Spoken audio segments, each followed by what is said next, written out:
Good morning साथियों, नमस्कार। स्वागत है आप सभी लोगों का maths by Vishal Bharti sir में। तो आज आपका देखिए वोकैब का सेक्शन क्या है, बहुत इंपॉर्टेंट है, सब नोट कर लीजिएगा और अपने फ्रेंड्स को ज़रूर शेयर कर दीजिएगा और चैनल पर नए हैं तो सब्सक्राइब जरूर कर लीजिएगा। चलिए बिना देर के वीडियो को शुरू करते हैं। पहला यहाँ क्वेश्चन पूछा गया है कॉन्फ्लिक्ट। कॉन्फ्लिक्ट क्या है? एक नाउन है, याद रखिएगा। मीनिंग है आपका सीरियस डिसएग्रीमेंट, आर्गूमेंट और फाइट, यानी इसका हिंदी मीनिंग है संघर्ष या टकराव, यानी कोई गंभीर असहमति, झगड़ा या संघर्ष को कहते हैं। सिनोनिम्स इसका है डिस्प्यूट, क्लैश, डिस्प्यूट है या क्लैश आप इसको कह सकते हो, याद रखिएगा। एंटोनिम्स है पीस और एग्रीमेंट हो जाएगा इसका उल्टा। और एग्जाम्पल है the conflict between the two groups was solved through dialogue, यानी इसका मतलब क्या है कि दो समूहों के बीच का संघर्ष बातचीत से हल हो गया, है ना।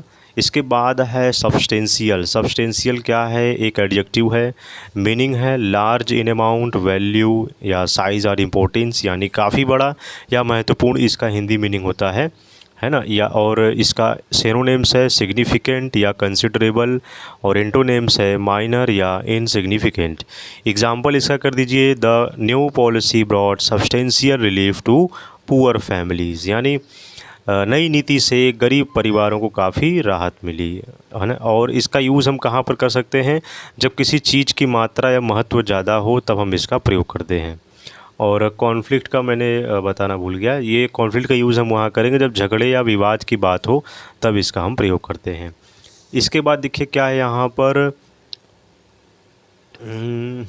ठीक, डिटॉन्ट हम इसे बोलेंगे, डिटॉन्ट। तो क्या है इसका मीनिंग? स्पेलिंग याद रखिएगा, DETENTE है, डिटॉन्ट हम इसे बोलेंगे।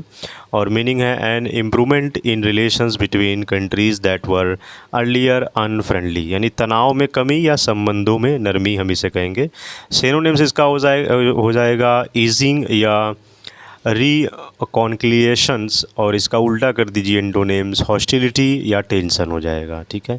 एग्जाम्पल है the meeting led to detente between the rival nations, यानी इसका मतलब क्या हुआ कि बैठक के बाद प्रतिद्वंदी देशों के संबंधों में सुधार लाया, ठीक है, यहाँ पर ये है।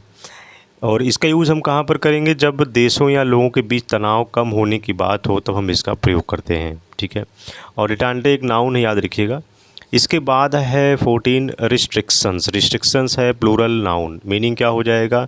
ऑफिशियल रूल्स और limits that control what people can do, यानी प्रतिबंध या सीमाएं। सिनोनिम्स है लिमिटेशंस, कंट्रोल्स, और इसका एंटोनिम्स हो जाएगा फ्रीडम्स या परमिशंस।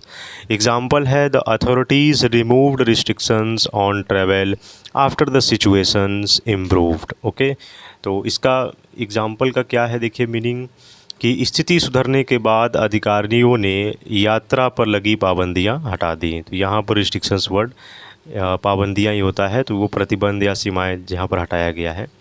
इसका यूज़ हम कहाँ पर करेंगे? जब किसी काम पर रोक या सीमा की बात हो तब हम इसका प्रयोग करते हैं, ठीक है। इसके बाद है यहाँ पर प्रीमिनेंट। प्रीमिनेंट क्या है देखिए, इसका मतलब होता है सबसे श्रेष्ठ या सम्मानित, हम इसे कहते हैं। मीनिंग है मोर इम्पोर्टेंट, पावरफुल और रिस्पेक्टेड दैन अदर्स, और इसका सिनोनिम्स हो जाएगा सुप्रीम या आउटस्टैंडिंग। इसका उल्टा कर दीजिए एंटोनिम्स है इन्फीरियर या ऑर्डिनरी हो जाएगा। ओके, और इसका एग्जाम्पल है she is a preeminent writer in the modern Indian literature. Okay, इसका मतलब क्या है कि वह आधुनिक भारतीय साहित्य की एक श्रेष्ठ लेखिका है, ठीक है। इसका यूज़ हम कहाँ पर करेंगे प्रीमिनेंट का, कि जब किसी व्यक्ति को सबसे श्रेष्ठ बताना हो तब इसका हम प्रयोग करते हैं, यानी जब किसी व्यक्ति को सबसे श्रेष्ठ बताना हो। ओके, तो ये आपका है, ये ध्यान रखिएगा, ये आपका एडजेक्टिव है सब, ठीक है। जो मैं यूज़ बता रहा हूँ पार्ट्स ऑफ स्पीच, ये आपको पूरा लिख लिख कर याद कर लेना है, और सिनोनिम्स एंटोनिम्स ज़रूर। और जो एग्जाम्पल देखिए दिया गया है, ज़रूरी नहीं आप यही एग्जाम्पल लिखो, आप अपने मन से ग्रामेटिकली सही रखिएगा और उसको आप कोशिश करिएगा अपनी लैंग्वेज में उसको बनाने का। ओके, इसके बाद देखिए यहाँ पर 16 है एम्बिशंस। एम्बिशंस है plural noun, ambitions AMBITIONS, ambitions plural noun है। मीनिंग क्या है? Strong desire to achieve success, power और इम्पोर्टेंस, यानी महत्वाकांक्षाएँ। सिनोनिम्स क्या होगा देखिए, एस्पिरेशंस या गोल्स हो जाएगा, और इसका उल्टा कर दीजिए एंटोनिम्स एपैथी या इनडिफरेंस हो जाएगा। एग्जाम्पल है his ambitions encouraged him to study harder, यानी इसका मतलब क्या है कि उसकी महत्वाकांक्षाओं ने उसे और मेहनत से पढ़ने के लिए प्रेरित किया, है ना। एम्बिशियस, उसकी महत्वाकांक्षाएं यहाँ पर, यानी उसे और मेहनत से पढ़ने के लिए प्रेरित किया। इसका यूज़ हम कहाँ पर करेंगे एम्बिशियस का, कि जब बड़े सपनों या लक्ष्यों की बात हो तब हम इसका प्रयोग करते हैं। ओके, तो ये याद रखिएगा। इसके बाद देखिए यहाँ पर 17 है इनविटेबल। इनविटेबल क्या है? इनएविटेबल हम इसे बोलेंगे, एडजेक्टिव है इसका, पार्ट्स ऑफ स्पीच, और मीनिंग क्या है? Certain to happen and impossible to avoid, यानी अपरिहार्य यानी असंभावी, यानी जिसे हम कहते हैं जिसे टाला ना जा सके, इसे हम इनविटेबल कहते हैं। ठीक है, इसका सिनोनिम्स क्या होगा? अनअवॉइडेबल हो जाएगा, सर्टेन हो जाएगा, और इसका उल्टा कर दीजिए अवॉइडेबल और अनसर्टेन हो जाएगा। एग्जाम्पल है delay was inevitable because of heavy rain, यानी भारी बारिश के कारण देरी होना निश्चित था, ये आपका हो जाएगा। और इसका यूज़ कहाँ पर करेंगे? जब किसी घटना का होना तय हो तब हम इसका प्रयोग करते हैं।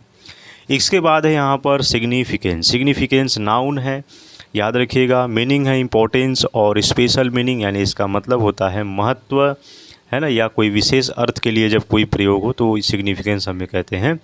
और सिनोनिम्स है इम्पोर्टेंस या वैल्यू हो जाएगा, और इसका उल्टा कर दीजिए एंटोनिम्स, इनसिग्निफिकेंस या अनइम्पोर्टेंस हो जाएगा। और एग्जाम्पल है the teacher explain the significance of discipline in student life, है ना, इस शिक्षक ने छात्र जीवन में अनुशासन के महत्व को समझाया।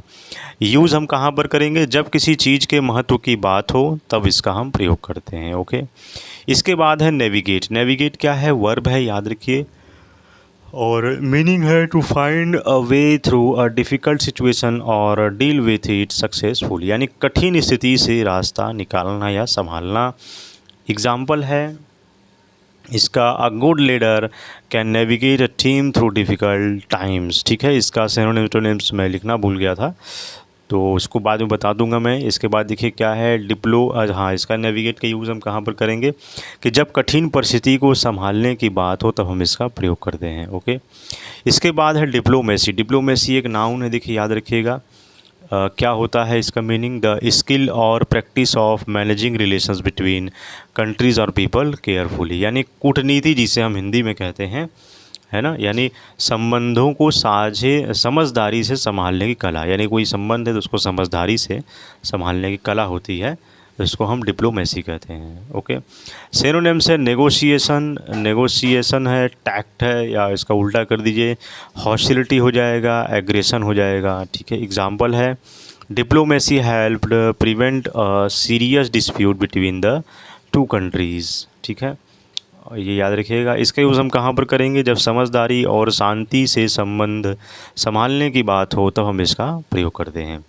तो ये था हमारा आज का वोकैब, और कहीं कोई डाउट रह गया है, कोई समझ में नहीं आया तो कमेंट कर दीजिएगा, और टेलीग्राम जुड़ना ना भूलिएगा, और चैनल बनाए तो सब्सक्राइब जरूर कर दीजिएगा, और अपने फ्रेंड्स को जरूर शेयर कर दीजिएगा। तो प्यार साथियों, मिलेंगे आपसे नेक्स्ट वीडियो में। जय हिंद, जय भारत।